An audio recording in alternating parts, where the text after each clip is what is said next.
I still remember the day everything shifted, the morning that carved itself into my bones so deeply I knew it would never fade. The kettle was whistling on the stove, steam curling against the cracked kitchen window while the wind outside tugged at the curtains.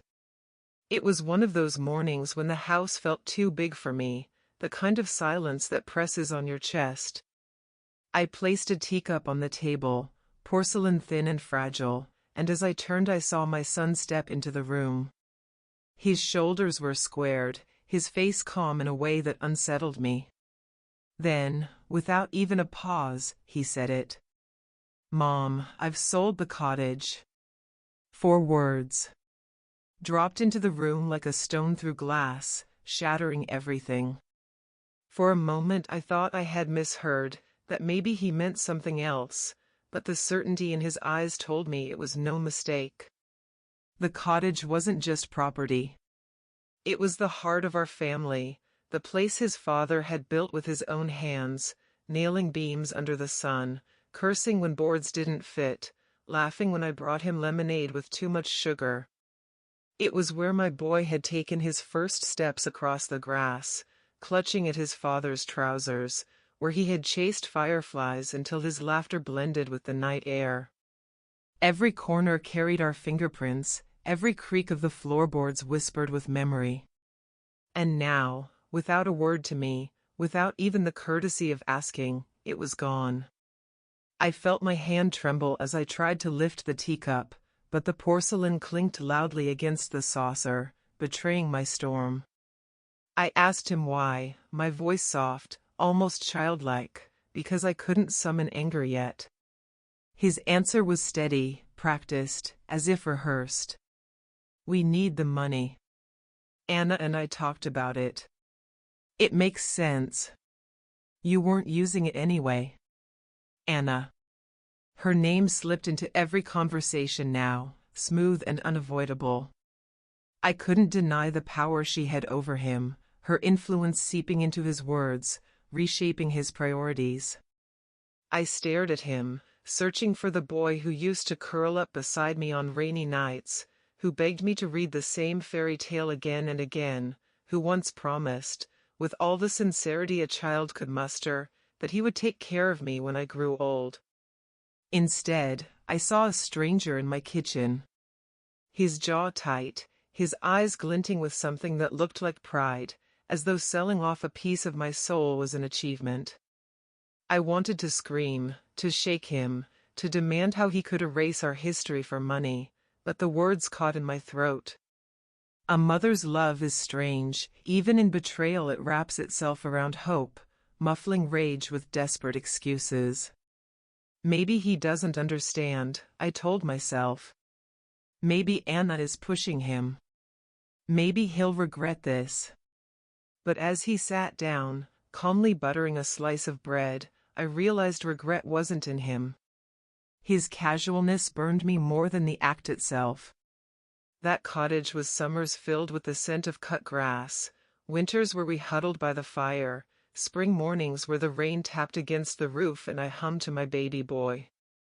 It was Christmas dinners when we squeezed around a table too small, birthdays with balloons sagging from the ceiling, quiet evenings when his father and I watched the sunset while our son chased the dog in the yard.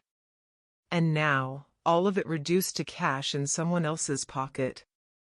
I asked if he remembered, if he thought at all about those nights, those mornings. He shrugged. "We'll make new memories, Mom.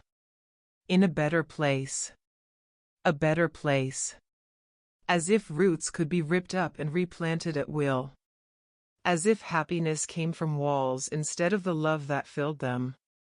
My chest ached, the room spun, and the ticking clock on the wall grew unbearably loud, hammering against my skull.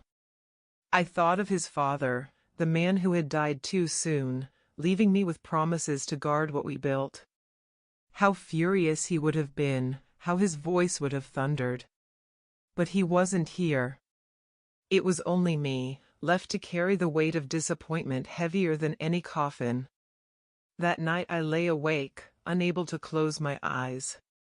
The ceiling above me stretched into darkness, the cracks in the plaster like veins crawling across skin. Memories flooded me, my boy chasing butterflies, falling asleep in my arms after crying over scraped knees, whispering "Don't leave me, Mama," when storms shook the windows. And now I asked myself, when did he leave me? Was it little by little, sand slipping between my fingers, or was it a door that slammed so fast I didn't hear it until silence swallowed me? I curled beneath the blanket but felt no warmth. My heart pounded, restless, as if it too wanted to escape. The betrayal wasn't just in the sale, but in the ease with which he discarded everything we had lived for. That was when I understood, this wasn't about money or property. It was about the last fragile thread tying us together, and I could already feel it snapping.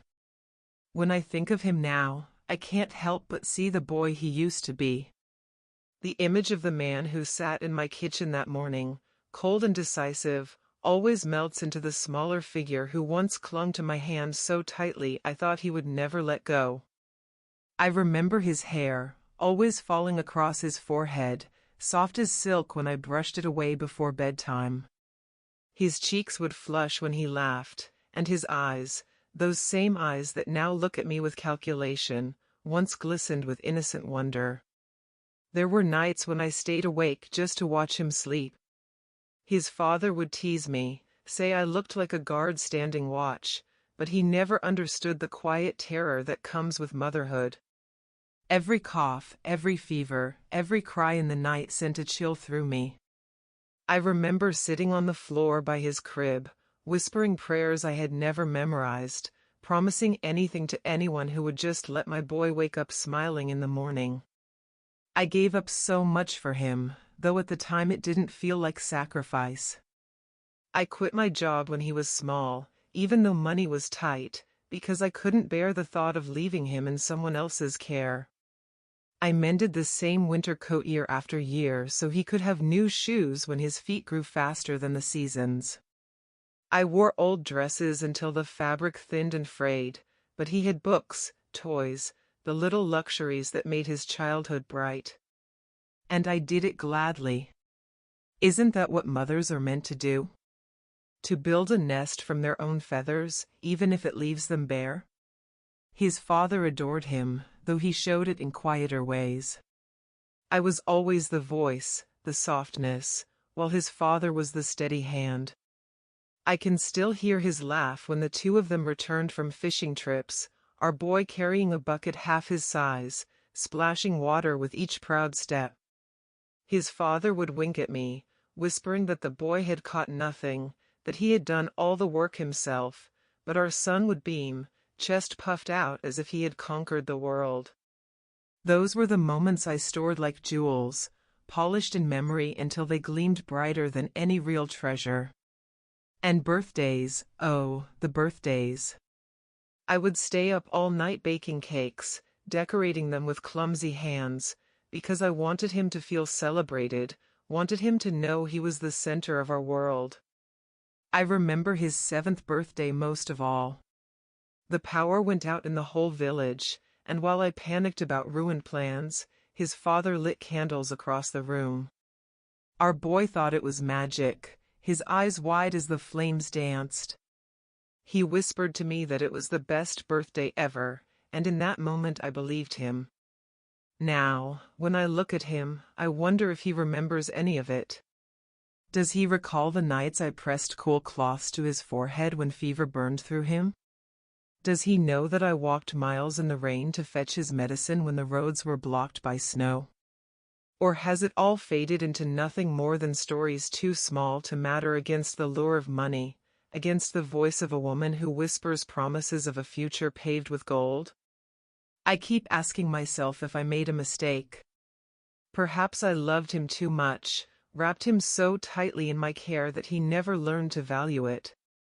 Maybe in shielding him from every storm, I left him blind to the weight of shelter. Love, when given without measure, can turn invisible. And maybe that's what I did, gave him so much of myself that he no longer sees it at all. When he visits now, his steps echo differently through the house. Once he would burst through the door, shouting "Mama," with a grin so wide it lit the room. Now he walks in with careful movements, his gaze sliding past me as if I'm part of the furniture. He talks of money, of plans, of things he believes I cannot understand. I nod, though my heart aches, because I do understand. I understand what it feels like to be replaced, to become a burden rather than a blessing. Sometimes I wonder if he thinks of me late at night, the way I once thought of him.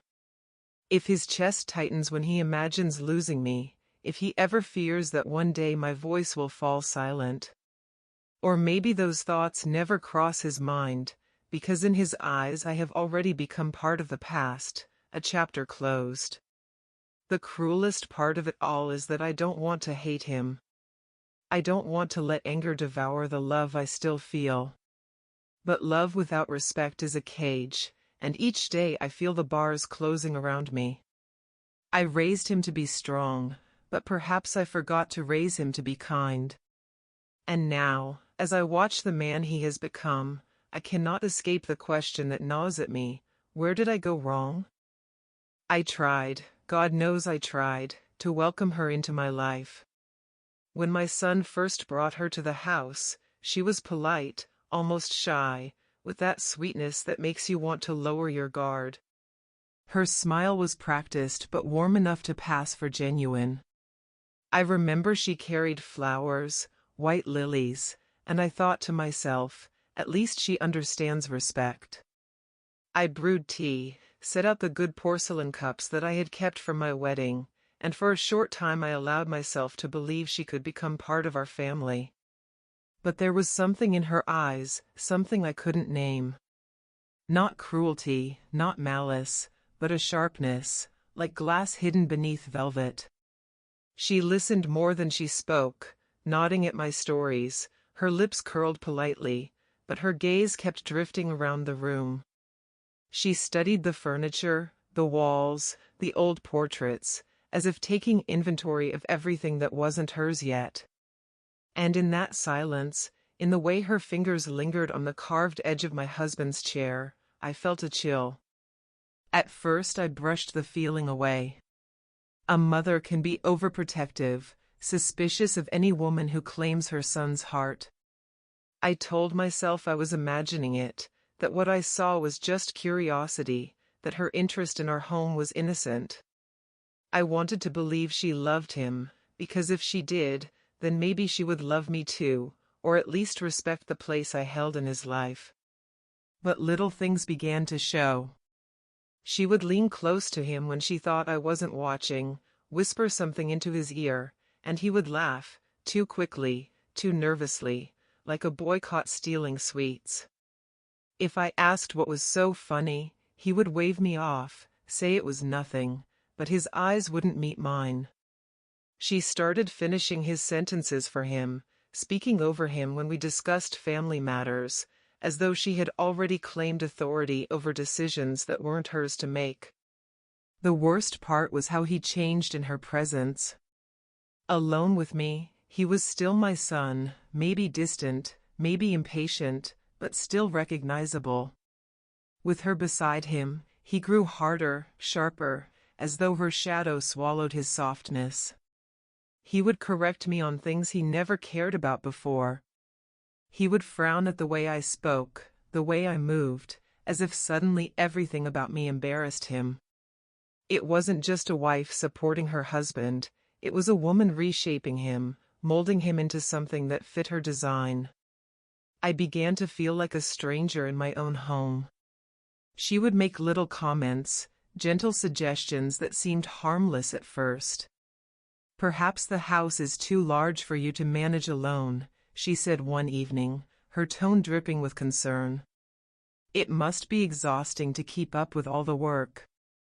My son nodded beside her, echoing her words like a chorus, and my stomach tightened. Another time she remarked how unusual it was that I still handled my finances independently. "So much responsibility for a woman your age," she said, her smile never wavering. My son agreed again, his voice firm, as though her words carried more weight than mine ever could. I wanted to scream, to tell her to stop, but I forced myself to stay calm. I told myself it was just adjustment, that every new marriage brings friction, that I had to give her a chance. But each visit chipped away at me. The air grew colder when she was in the room. Even the walls seemed to lean in, listening, wary of her presence. Sometimes I caught her looking at me with that polite smile frozen on her lips, but her eyes were already searching past me, into a future where I no longer stood in the way. And in those moments, I realized the truth I had tried so hard to ignore. She wasn't here to be part of my family. She was here to take it. I should have known it was an ambush the moment I saw the manila envelope in my son's hands. They arrived on a bright Tuesday, Daniel with his jaw set and Anna carrying a bakery box like a polite bribe, both of them wearing those careful smiles people practice when they've already decided what you ought to do. He kissed my cheek without meeting my eyes. She complimented the lemon tree as if friendliness could lacquer over intent, and then the envelope landed on the kitchen table with a soft, decisive thud. "We've been thinking," he said, and even the kitchen clock seemed to hesitate. Anna slid the envelope toward me with two perfect fingers, the clasp flashing in the sun. "It's just to make things easier," she chimed, voice as light as pastry. Inside lay words dressed as kindness, a management agreement, a household power of attorney, a quitclaim deed with my name already printed where the signature should go. My husband's faded name looked back at me from a copy of the old deed they'd fetched from God knows where, as if the past itself could be coaxed into giving permission. Daniel spoke about maintenance as if I hadn't spent decades coaxing plumbers out in storms and roofers up ladders between paydays, about property tax as if I hadn't learned to stretch a winter on soup and little luxuries withheld from myself. "You keep living here," he said, "nothing changes for you. On paper it's more efficient." He said efficient like a benediction over a meal he hadn't cooked. Anna added that we could have it notarized in 10 minutes at the UPS store. She already had the route on her phone, the parking situation, the clerk's name. Their plan was neat. The life they were rearranging was mine. I lifted the top page and it felt warm, eager, as if it wanted my name the way dry soil wants rain. "Why now?" I asked. Daniel sighed, the same sigh he used to give at the school gate when I called his name too loudly, then arranged his face into concern. "Because you shouldn't have to worry," he said. "Because we love you." He put his palm on the table, open, like a bridge toward a life where I would no longer own my own. "What if I don't sign?" I asked, proud that my voice sounded ordinary. Anna's smile did not move. "Then you'll keep struggling," she said softly. "And when something goes wrong, it will be too late to fix it cleanly." She tapped the blank line with her nail, a tiny sound that still bruised the room. I searched my son's face for the child who once shook in my arms at the supermarket when he thought he'd lost me, for the feverish boy who slept on my chest as if my breath could stitch him back together. I found only a man who believed love and efficiency were synonyms. I set the papers down and asked if they wanted tea. It bought me a minute to remember the weight of my own name. Steam lifted between us. "When your father and I signed the deed on this house," I said, our hands shook. "Not because we were afraid, but because choosing a life deserves reverence." Daniel's gaze slid to the window. "Times change," he said. "People change." "Yes," I answered. "They do." I pushed the envelope back the way you return a borrowed coat that does not fit. "I won't be signing anything today." The quiet that followed had teeth. Daniel's jaw tightened. "You don't understand what you're risking." Anna set her cup down so gently the saucer barely sighed. "We're trying to prevent problems," she murmured, and I heard in it not kindness but logistics. "I've been preventing problems since before you could tie your shoes," I told them. "If you're worried, mow the lawn, fix the back gate, carry boxes from the attic. But I won't give you a pen to write me out of my own house." For a heartbeat something crossed my son's face, shame or memory, but it vanished like a bird startled from a branch. He gathered the papers with an angry snap, and the lemon tree tapped the window, tap, tap, as if counting the blows. At the door he said, "You'll change your mind." "Maybe," I said, "when the sea forgets how to be wet." Pettiness disguised as poetry steadied me. They left without the bakery box. The kitchen felt larger and colder, like a stage after the actor's exit. I poured their tea down the sink and watched it whirl away like a small funeral. Only then did I see the thin page left behind, Anna's tidy list, realtor, notary, bank, dates with blank squares to be ticked. Next to my name an empty box waited for its check mark.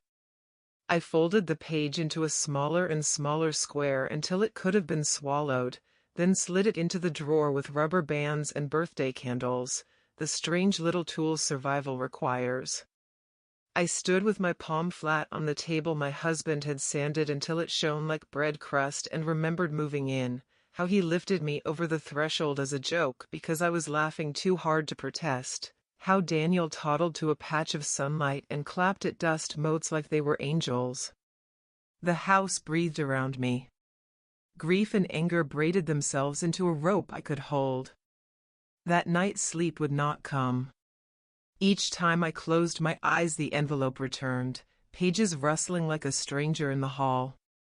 I tried to tell myself it was care, that fear had made them clumsy, that efficiency was the new language of love.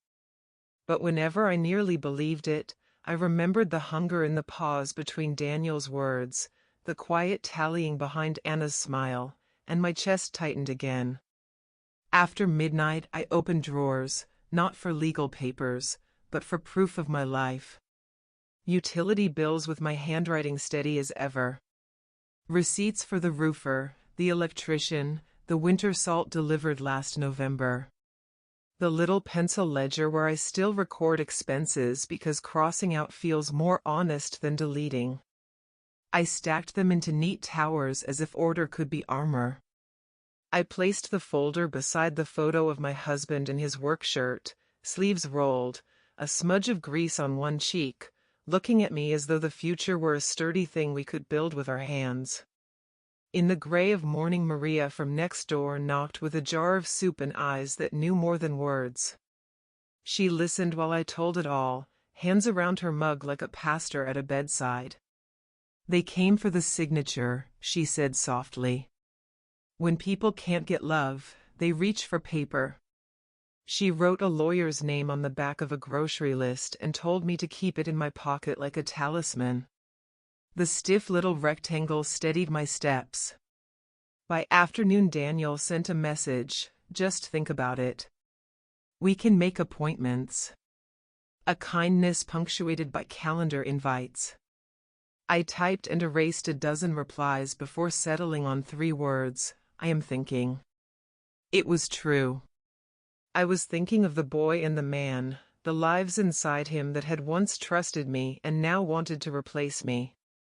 I was thinking of how small a signature is, and how easily it can move a house. Before dinner I took the envelope out again and set it on the table. I uncapped a pen and held it the way you hold a small knife, careful, honest about what it can do. I touched the tip to the line with my name and felt the old temptation rise, end the argument, be agreeable, be good. Then I put the cap back on. I slid the envelope into the freezer between the blueberries and the soup bones, a childish superstition, as if the cold could slow its heartbeat. The absurdity made me laugh once, and then I cried until my shoulders rattled like cupboard doors in a wind. When the kitchen grew dark, I sat by the window and listened to the lemon tree scratch its quiet Morse against the glass. Somewhere down the block a dog barked twice. The refrigerator hummed, then stilled. I pressed my forehead to the pane and said, "For no one and for everyone, I will not sign myself out of my life." The words did not make me brave, they made me steady. And sometimes steady is the only bridge that holds. The days after their visit felt stretched and bruised, like skin that had been pressed too hard. I tried to move through my routines as if nothing had shifted, as if sweeping the porch and watering the lemon tree could mend the fracture that now lived in the walls, but silence was heavier than I remembered, and every tick of the kitchen clock sounded like a countdown. Daniel's messages came daily, each one a featherweight that cut deeper than stone. "Just a reminder, Mom, the notary's available this week. Think about the stress you'd avoid. Anna found a tax consultant, could be useful." Each note dressed itself in care, but beneath the fabric I felt the hard bones of insistence. I did not reply. I cooked simple meals and washed dishes by hand as though cleanliness could equal safety, but every clink of porcelain reminded me of their voices at the table. One morning, I heard Anna's laugh outside before I saw her, light, practiced, slicing through the garden air like she already belonged here. She appeared with Daniel at the gate, holding grocery bags as if kindness could be rehearsed into ownership. "We thought we'd help stock your pantry," she said, breezing in before I could answer. I let them unpack cans and pasta, watching their hands colonize the cupboards my husband once built. Then Daniel slid another envelope from his jacket pocket, thinner this time, but just as hungry. He laid it by the sink, between the soap and the clean plates. "You don't have to decide today," he said. "But we should keep moving forward." Moving forward, his words made me feel like a stalled car, a machine to be pushed. "I'm not ready," I told him. He gave me a look that used to melt teachers when he was a boy, a half-smile full of patience that wasn't real. Anna began explaining in her careful, bright way about refinancing, about assets, about how no one wanted probate court troubles. She said probate the way a doctor says tumor. I stared at the envelope until the letters blurred. "Why can't you just let me live?" I asked. My voice was quiet, but it struck the room like a stone in a glass jar. Daniel shifted, jaw tight. "We're trying to help you live," he answered. "You don't see it now, but you will." They left before dinner, the cupboards full, the air emptier. That night Maria knocked again. She didn't bring soup this time, just her thin hands and sharper eyes. I let the words spill, the visits, the papers, the way even kindness felt like theft. She listened without interrupting, then pressed her hand over mine.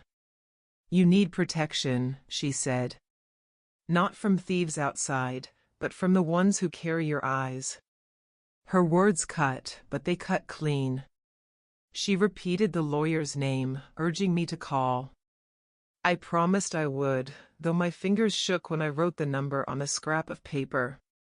At midnight, I sat by the lemon tree with a blanket around my shoulders, staring at the branches as if they could answer me. I remembered Daniel as a child, building forts with chairs and sheets, demanding I crawl inside so he could protect me from imaginary dragons. Now the dragons wore his features, and the fort was my home itself. Sleep refused me, so I opened the envelope by the sink. The pages inside were simpler, just signatures, just initials, just little lines where my existence could be reduced to letters. I placed them back without a mark. In the morning, I locked the envelope in the tin where I keep old photographs, beside my wedding picture and the sonogram from Daniel's birth. If they wanted those papers, they would have to sift through ghosts to find them. Later that week, Daniel's tone hardened. He called instead of texting. "Mom, you're making this harder than it needs to be," he said, impatience cutting through the phone. "We're offering you security." You're acting stubborn. I wanted to shout that security without freedom was a cage, but the words caught in my throat. Instead, I said, I've lived long enough to know what cages feel like. Silence bloomed on the line, then a clipped, "Fine. We'll talk soon." The call ended. My hand trembled, but my resolve steadied. I spent the afternoon gathering proof again, receipts, bills, photographs, anything that tied me to this house like roots to soil. Each item was a stone wall I stacked around myself, thin but mine. By evening I felt both fortified and exhausted. The sun slipped behind the rooftops, leaving the kitchen in shadow, and I realized this was no longer about paperwork. It was a siege. The tension began to thicken like storm clouds gathering in the distance, invisible at first but impossible to ignore once you felt the air change. Daniel's calls grew sharper, Anna's messages more polished and insistent. They no longer spoke of help but of inevitability, as though my resistance were not just foolish but temporary. One Saturday they arrived unannounced, their car pulling into the driveway with a low growl that made my stomach knot. I opened the door before they could knock, determined not to give them the upper hand. "We need to talk," Daniel said, not waiting for an invitation. They carried no groceries this time, no soft offerings of goodwill, only themselves and a folder thick with documents. Anna's heels clicked across the tiles like tiny hammers, and she placed the folder on the table as though setting down a weapon. "We've gone through everything with the consultant," she began, her tone brisk, stripped of sugar. "This is the safest path for you. Sign these, and we'll handle the rest. You won't have to worry about anything again." I stood with my back straight, my hand resting on the chair my husband once carved. "I've told you, I'm not signing anything." Daniel's jaw tightened. "You're being unreasonable."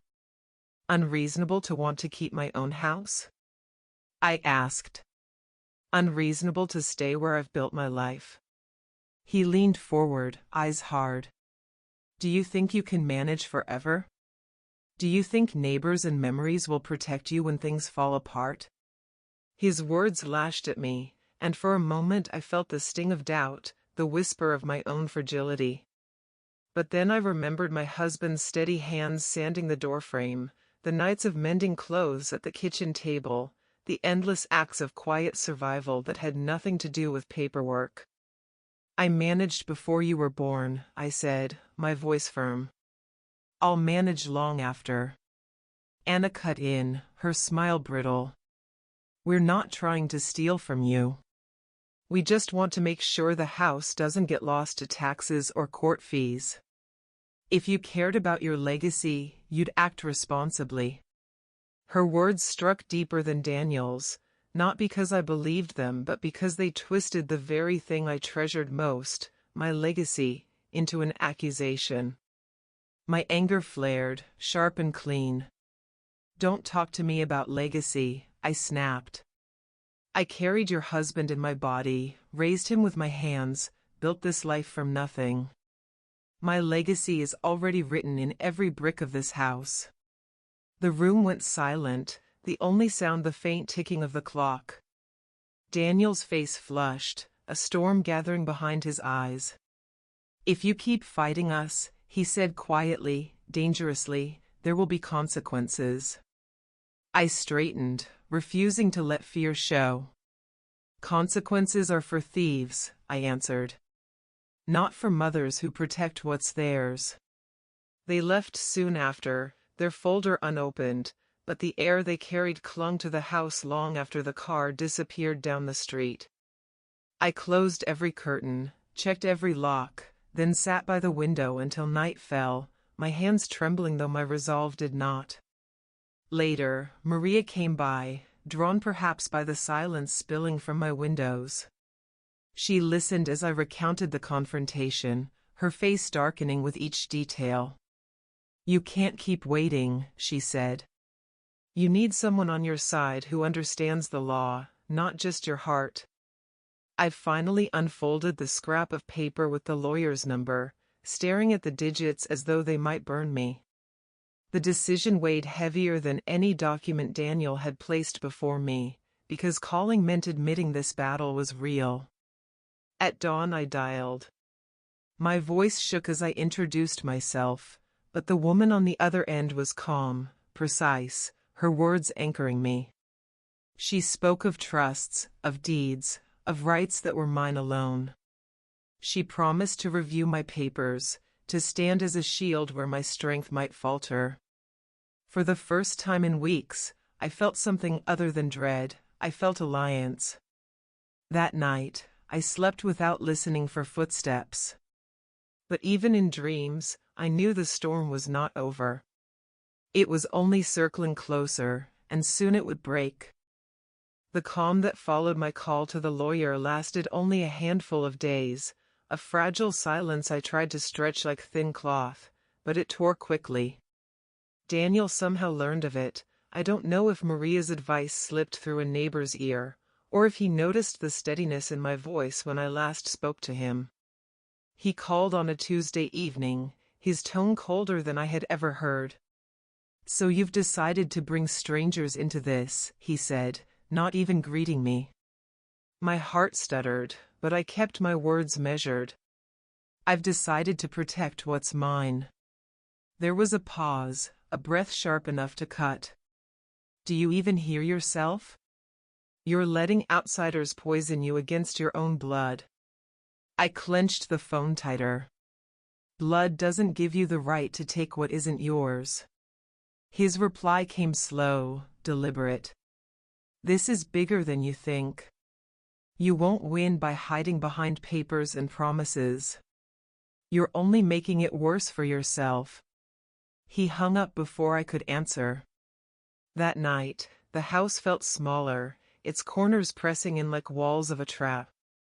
I sat with the lawyer the next day, spreading receipts, bills, photographs across her desk like offerings. She moved with practiced precision, marking what mattered, discarding what didn't.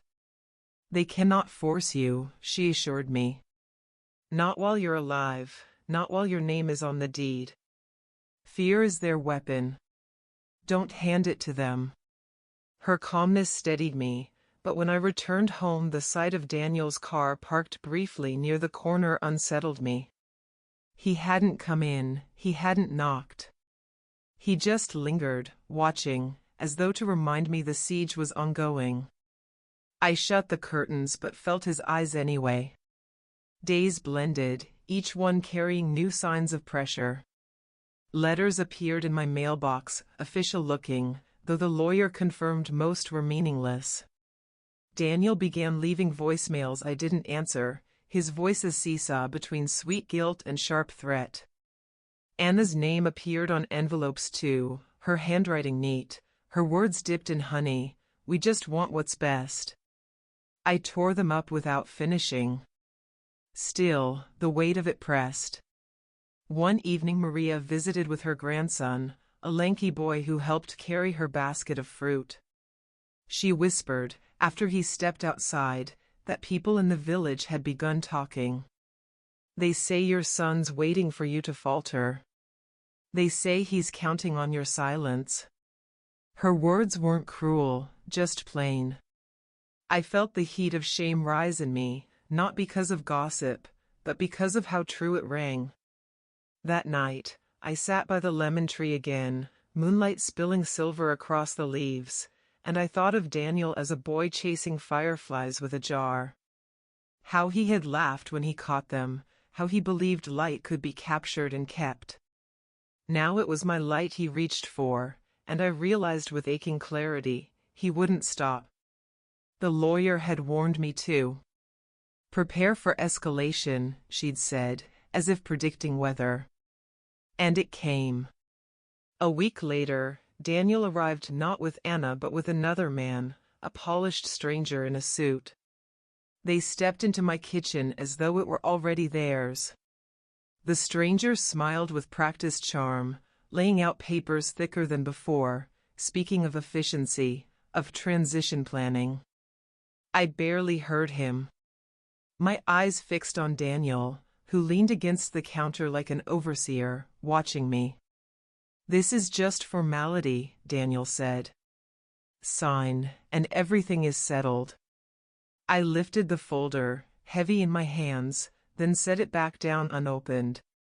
"Leave," I said. The stranger blinked, surprised. Daniel's smile was thin, dangerous. "Don't make this harder." I stood, my voice steady despite the trembling inside. "Harder for who? For you, who waits like a vulture? Or for me, who's still alive, still breathing, still owning every brick of this house?" The silence that followed was thick. Daniel's eyes darkened, but he gestured to the stranger, and they left without another word. Yet the moment the door shut, my body crumbled into the chair. My hands shook, my breath came ragged, but beneath it all a fire glowed. They would not win easily. Not while I had strength. Not while I still had voice. The first boundary he crossed was quiet enough that I almost missed it. A pale envelope from the bank arrived with the afternoon mail, tucked between a grocery flyer and the parish bulletin, and when I slid it open over the sink the way I always do, a cold thread ran through me. "We're confirming your change of mailing address," it read, cheerful as a birthday card. Not my handwriting, not my request, not my future. I stood there with the lemon tree tapping the window and the kettle growling low on the stove, reading the same line until the words blurred. I phoned the branch and asked for the manager I've known for years, the one who used to hand Daniel a lollipop when he was little. She was kind, precise. "No change has been fully processed," she said, choosing her words like a surgeon chooses tools. "A request was submitted online and flagged. We've frozen it pending your confirmation in person." I thanked her, hung up, and felt the kitchen tilt a little to the left. Someone had used my name like a wrench. I called my lawyer. "Document everything," she said. "Photograph the envelope, save the voicemail if there is one, bring identification to the bank, set a passphrase that only you know. Fear makes people sloppy, catch the sloppiness."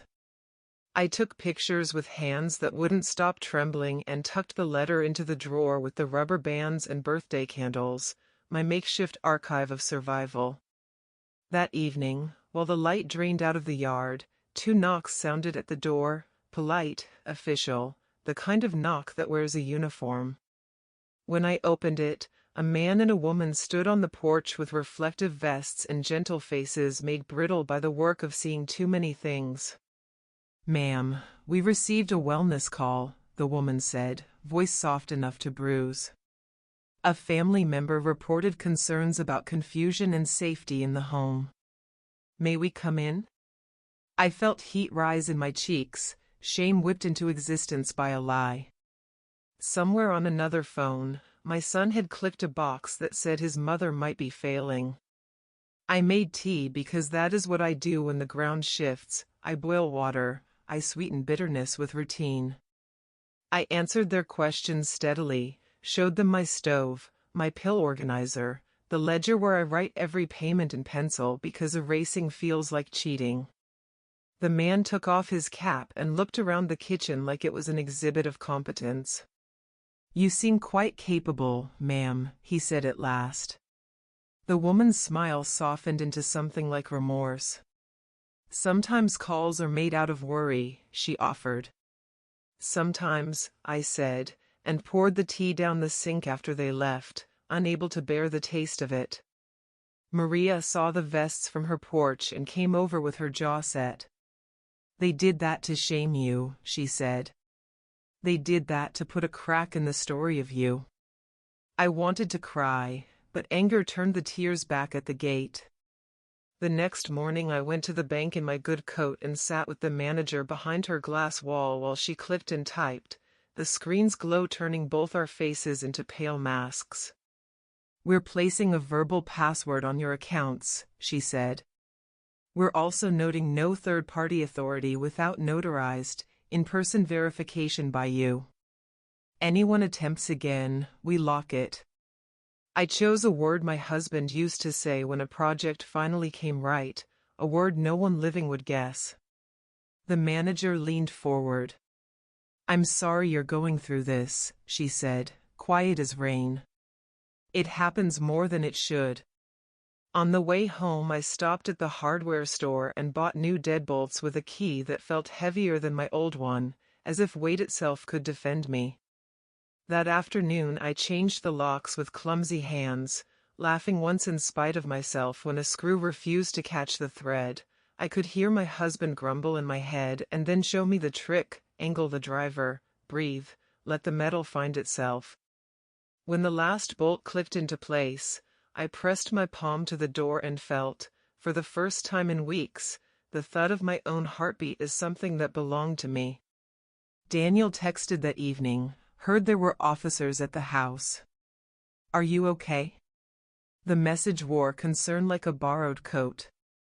I typed "I am fine" and deleted it. I typed "do not do that again" and deleted that too.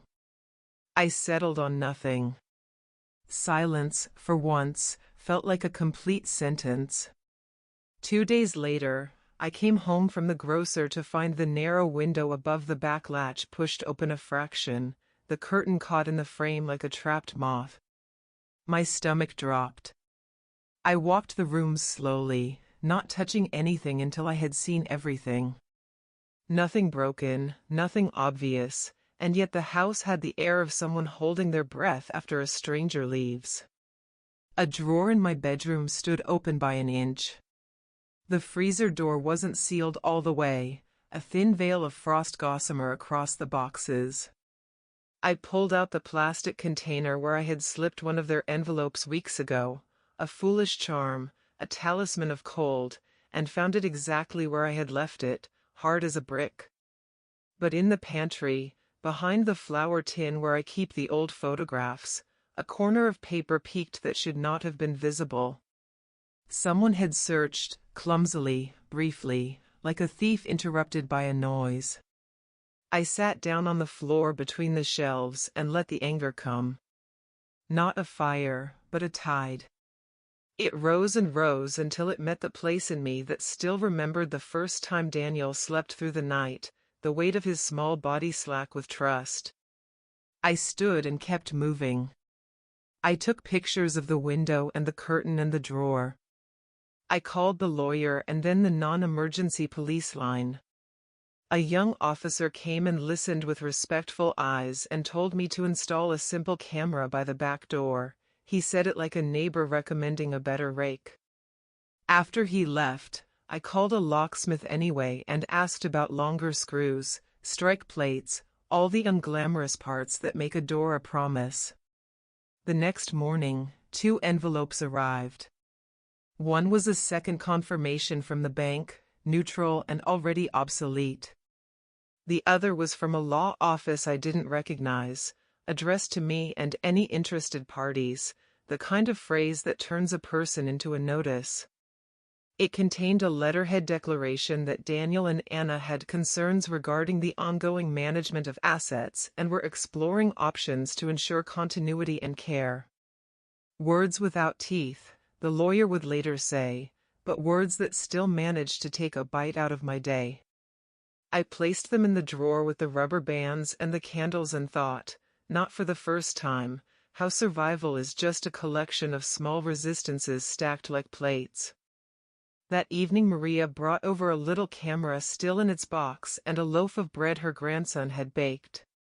"We'll put this up by the back," she said, already rolling up her sleeves. We stood on the porch while the sun slid down and the swallows traced their quick commas across the sky, and for a moment the house felt like a page still being written rather than one in danger of being torn out. When the camera's blue light blinked alive, a pulse of relief went through me. Ridiculous, maybe, to trust such a tiny eye, but it was an eye that answered to me. At midnight, I woke to the hum of the refrigerator and the soft knock of the lemon leaves at the window and realized I was holding my breath again. I sat up, whispered the passphrase into the dark like a prayer, and felt the words anchor me. The next day I made 3 lists on the back of an old calendar page: what I know, what I can prove, what I can't yet stop. Under no I wrote, my name is on the deed, my hands still work, my mind still works, the lemon tree is blooming.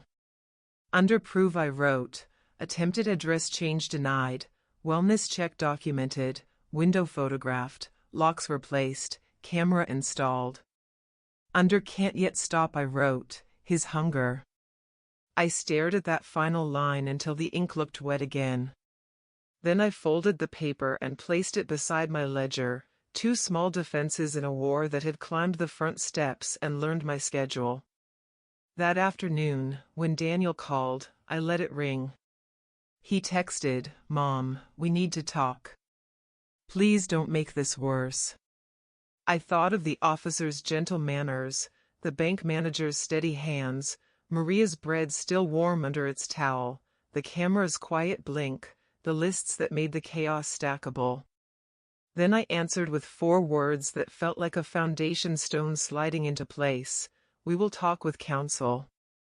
I had hoped those 4 words, we will talk with counsel, would settle something, draw a line Daniel could no longer step across. Instead, they seemed to ignite him. The very next morning, my lawyer rang me at 8 sharp, her voice calm but edged with urgency. "They've filed a preliminary petition," she said, "requesting guardianship over your estate, citing diminished capacity. It isn't strong, it relies on hearsay, on that wellness check, but it's enough to put us in front of a judge if we don't contest it." I listened, sitting by the window with the lemon tree casting thin shadows on the table, my coffee untouched. Guardianship. A word that should have meant protection, now bent into a blade. She assured me the law stood on my side, that evidence of my clarity and independence was plentiful. Still, the mere fact that Daniel had put it on paper made my chest tighten, as though he had written me out of myself. Maria came over before noon, drawn by whatever signal neighbors can sense when trouble stirs. I showed her the letter, and she slammed it down on the table with the flat of her hand. "This isn't worry," she spat. "This is theft dressed in paperwork." I nodded, feeling the heat of her anger seep into me. We spent the afternoon gathering proof of my life: utility bills paid on time, grocery lists written in my own neat script, a calendar filled with church events, doctor's appointments, Maria's grandson's school play. Each page was a tile in the mosaic of competence. My lawyer said such things matter. Judges are human, they see order and recognize a mind behind it. That night, alone again, I turned over photographs from earlier years. Daniel as a boy, gap-toothed, holding a kite string with both hands while his father steadied the frame. Anna at their wedding, radiant, my smile wide as if I just gained a daughter. I wanted to pin those images against the present, to shout to the world, "See? We were family once. We knew how to love each other." But pictures cannot testify in court. 2 days later came the court notice. A hearing scheduled for the following month. 30 days to defend myself not only against my son, but against a system ready to consider me incapable. I carried the envelope out to the garden, sat on the bench, and let the autumn wind ruffle the pages like an impatient hand. I began preparing.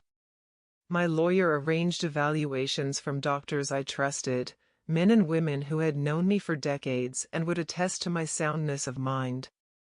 I practiced answering questions with precision, no wandering, no indulgence in memory.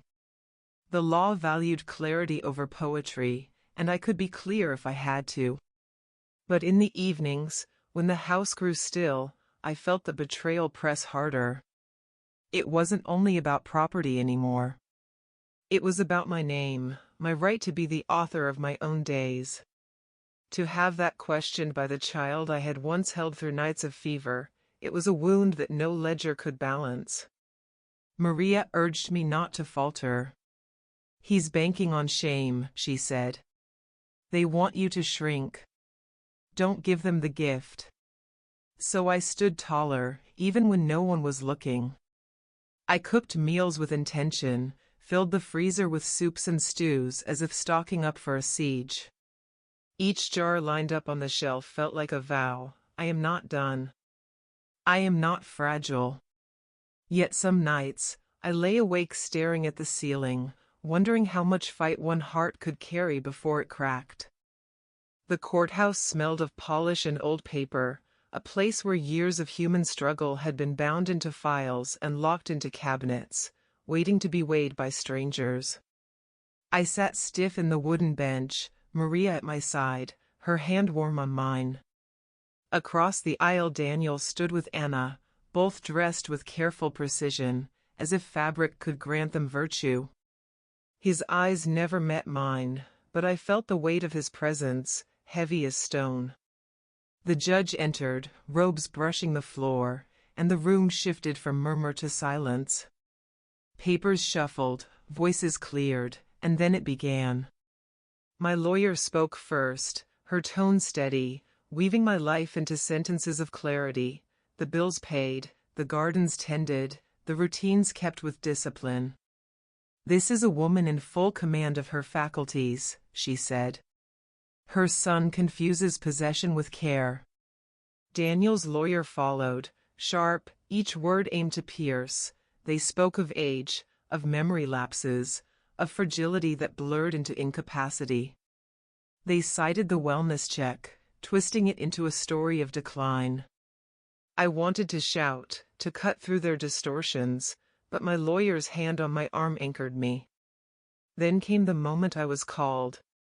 The oath felt heavy in my mouth, a promise to speak truth when truth was already my only weapon. I answered each question with deliberate care, pausing just enough to show thought, never enough to suggest hesitation. "Do you manage your finances?" "Yes," and I described the rhythm of bills and receipts. "Do you recall recent events?" "Yes," I named the birthdays, the gatherings, the exact dates of letters my son had sent. I could feel Daniel's gaze burning, but I did not turn to him. When they asked why I believed my son pressed this case, I let the silence stretch before I spoke. "Because he has forgotten what love is meant to do. He thinks inheritance is owed before breath is finished. He confuses my age with absence. But I am here. I am not gone." A murmur rippled through the room before the gavel struck it still. Daniel was next. His testimony was a performance, voice soft, words dipped in sorrow. He spoke of worry, of sleepless nights fearing for my safety, of finding me confused after church, though the incident he described never happened. Anna dabbed at her eyes as he spoke, a gesture rehearsed. Listening, I felt a strange detachment, as though I were watching a play staged with borrowed grief. The judge's eyes moved from me to him, weighing, balancing. No decision would come that day. This was only the beginning. But as we filed out, the air outside sharp with cold, I caught Daniel's glance at last. It was not anger I saw there, nor sorrow, but determination hardened into something unyielding. He would not relent. And neither, I realized, could I. News travels faster in small towns than anywhere else, carried not by paper or broadcast but by glances at the market, by whispers outside church, by the silence that follows when you enter a room. Within a week of that first hearing, I felt it, the shift in air, the weight of curious eyes. Maria warned me it would come, that Daniel and Anna would not keep their accusations contained, that they would seed their version of the story wherever ears were open. At the bakery, two women who had once asked after my roses now avoided my gaze. At Mass, Father Thomas prayed aloud for clarity and compassion in family disputes, his words a net wide enough to catch me in front of the congregation. It was Anna who did most of the talking, weaving herself into conversations with her poised tone, painting me as frail, confused, lonely to the point of danger. She never spoke of greed, only of concern, of duty, of the sadness of watching a parent fade. And Daniel nodded beside her, lips pressed, the perfect image of reluctant sacrifice. Maria spat fire when she heard of it. "She's staging a play," she said, "and the village is the audience. Don't give them the final act." But it stung all the same. To live a life of discipline, to be known as capable, and then to feel it questioned in every sidelong glance, it was a humiliation that curled into my bones. I fought it the only way I could.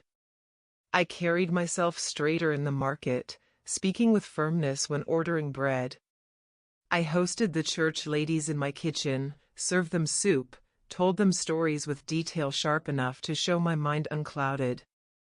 Maria arranged small gatherings where I read aloud from the paper, discussing politics, reciting passages I'd memorized. It was a campaign, unspoken but deliberate, proof of selfhood performed not for vanity but for survival. Still, the gossip gnawed.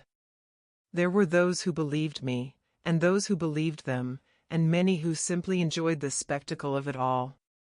I overheard children at play near the schoolyard chanting my name with Daniel's, as if it were some contest, a game they could score. That night I wept, not from fear of losing, but from grief at how quickly years of dignity could be unraveled by rumor. The lawyer cautioned me, "Do not let it consume you." Courtrooms are not swayed by chatter. Yet I knew judges were human too, and perception seeped in through cracks no law could seal. Maria held my hand across the table and said, "You've survived worse storms. Let them talk. You will answer with truth, not whispers." I nodded, though inside I carried a quiet terror, not of losing my home, but of losing the story of who I was. For what use is a roof if the world believes the one under it has already vanished? The final hearing arrived on a morning pale with fog, the courthouse steps slick from last night's rain.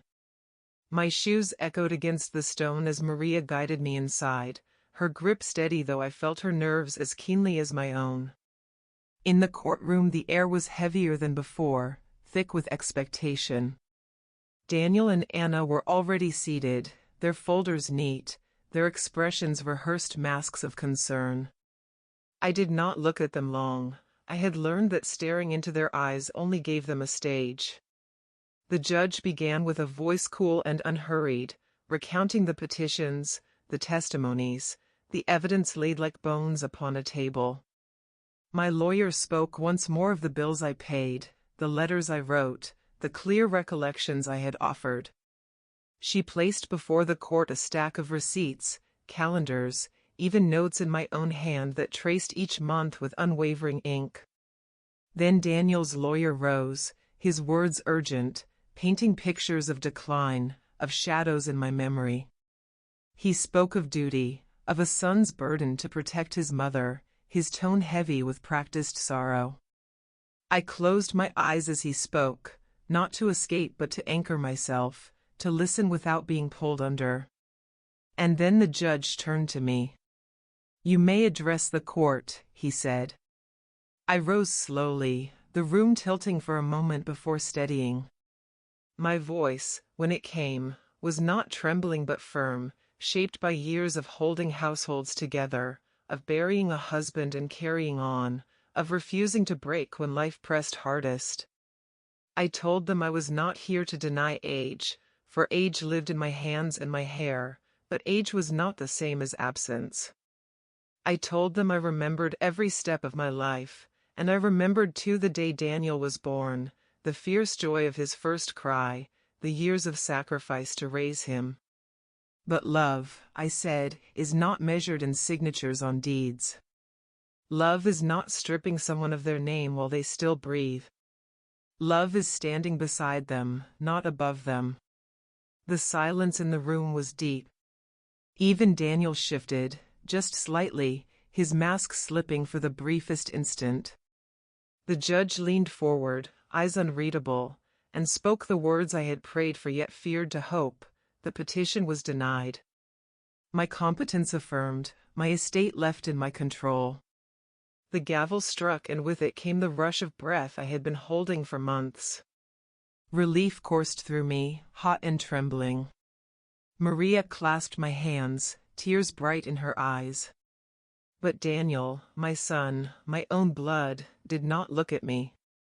His jaw was tight, his eyes fixed on some point beyond. Anna whispered to him, but he pulled away, gathering his papers with sharp movements. He passed me in silence, the scent of his cologne trailing, familiar yet now strange. I wanted to reach for him, to plead that we could still mend, but the words withered. Some breaks are too deep to heal in a single day. Outside the courthouse the fog had lifted, the sun striking the wet pavement into shards of light. Reporters were not there. This was no scandal for headlines, only for hearts, but neighbors watched from a distance, curious eyes taking in the outcome. I walked past them with my head high, not in triumph but in survival. Back home I stood in my kitchen, hand on the wooden table, the same place where the envelope of betrayal had first been set down. The lemon tree outside the window swayed in the breeze, steady, unyielding, bearing fruit season after season no matter how many branches were cut. I knew then that this house, this name, this life was still mine, not because of law alone, but because I had chosen to defend it. I had faced the son I raised, borne the sting of his ambition, and refused to vanish. That night I lit a candle for my husband, whispering that his legacy was safe, though at a cost he would never have wished. My heart ached, but it was strong, and it beat still with defiance. Perhaps one day Daniel would return not with papers but with humility. Perhaps not. But either way, I remained. I was not gone. And my story, our story, would not be stolen.